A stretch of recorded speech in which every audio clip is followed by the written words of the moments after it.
Peugeot, a name America may have forgotten about as they stopped selling cars stateside in 1991, and unfortunately now it's owned by Stellantis. Anyway, my hatred to all things Stellantis aside, Peugeot, before all of that hogwash, had a car that absolutely ripped up Le Mans, setting a record that will never be broken. Well, we technically have to go all the way back to 1969 for the creation of the beast that was the WMP88.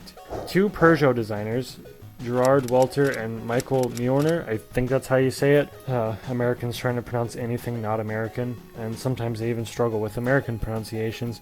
Anyway, they built their very first race car in their spare time by using a chassis and the mechanics of a Peugeot 204 convertible.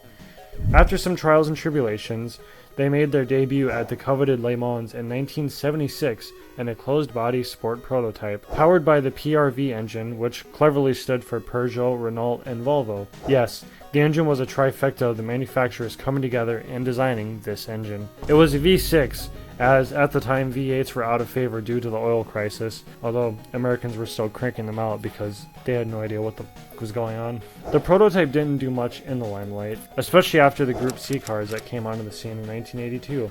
So, like any obsessed geniuses craving the ever so tantalizing Le Mans victory, Walter and Muirner went back to the drawing board after the 1986 race. With little change to spare, they zeroed in on breaking the 400 km per hour, or 248 screaming bald eagles for my American viewers. The speed barrier on... how the f do you say that? Oh no, the air, I think.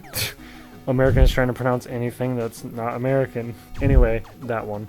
But the preparation of the P87 for the race was swiftly marred by, you guessed it, engine management problems. Stellantis influence was creeping in decades before the merger. The car was unable to drive 2 consecutive laps during pre-race testing. The top speed was clocked at 356 km per hour, a huge 44 km per hour off their target. But during the actual race, the car was a victim, like many other competitors, by poor fuel quality which damaged the engine and retired the car. The team claimed to hit the target during the race, but the ACO speed detectors had clocked a high of 381 km per hour. The following year, the P88 did 387 miles per hour in qualifying, but, once again, the official reading was lower than the real speed of the car. A new tachometer radar was installed at the end of the straight. In the race, however, the P87 and P88 were plagued by problems, which prevented the achievement of the objective. The P87 took a page out of the 45 RFE transmissions book and decided to explode 13 laps into the race. And the P88 wasn't much better. Well, for a bit. It sat in the pits for over 3.5 hours, but like all amazing stories, the comeback is better than the setback. With Roger Dorsey behind the wheel, a few laps in, he was given permission to raise the pressure on the turbos, and then the crazy bastard finally did it. By the way, I mean no respect when I call him a crazy bastard.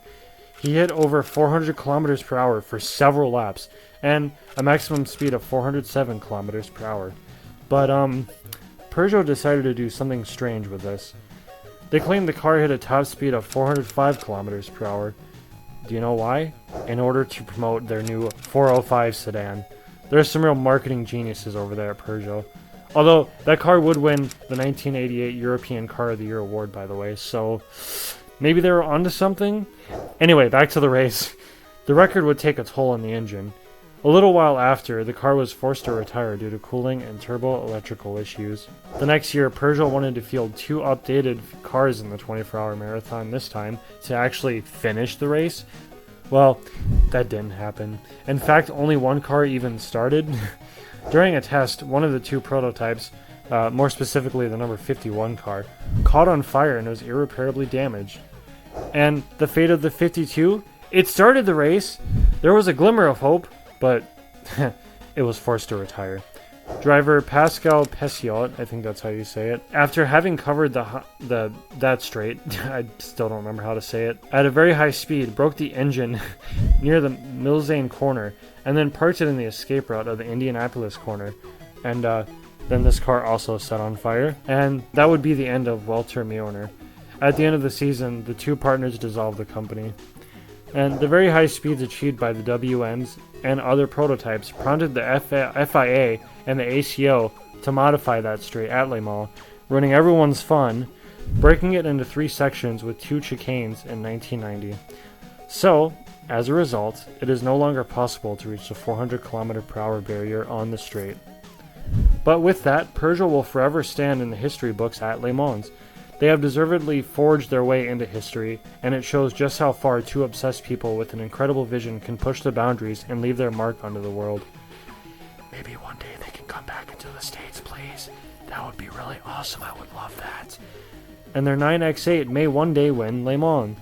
But time will tell since Ford's coming back, and I hope they do pretty good there too. With that, stay hydrated, take care of yourself and your loved ones, and peace.